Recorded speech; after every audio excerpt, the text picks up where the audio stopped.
এইবাৰ নিষিদ্ধ মাংস বিচাৰি এজন মুছলমান যুৱকক ফোন কৰিছিল আইছন দাসে। আইছন নামৰ যুৱকজনে ৰিয়াজউদ্দিনক এটা গোমন্ত্ৰ বিচাৰি ফোন কৰিছিল আৰু কৈছিল যে সেই গোমন্ত্ৰটো এটা কালী মন্দিৰত পেলাব।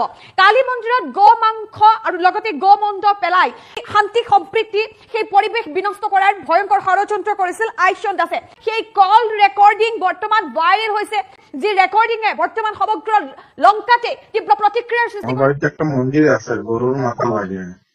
তোমার ঘরে মন্দির আছে, তুমি গরু মাথাতে কি করবা? এখানে মন্দিরে রাখা হয় গরুর মাথা। মন্দিরে মন্দিরে রাখবো যে গরুর মাথা। গরুর মাথা তো রাখবা, মন্দিরে কেলিগে রাখবা, এটা তোমার কইবা না? এটা যে সুইট লাগি যাইব না, সুত লাগলে এটা কি হবো? এটা তো মন্দিরটা ভাঙা পড়বো না।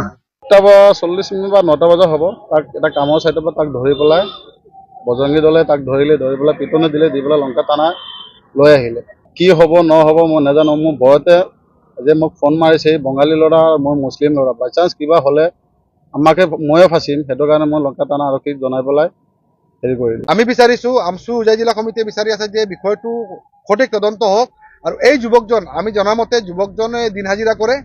এই যুৱকজন অলপ খোজা টাইপৰ ল'ৰা।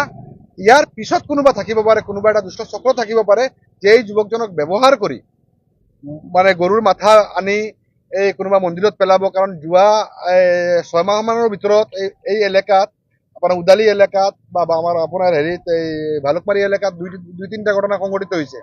গতিকে নিশ্চিতভাৱে এইটো এটা মানে গভীৰ ষড়যন্ত্ৰৰ অংশ।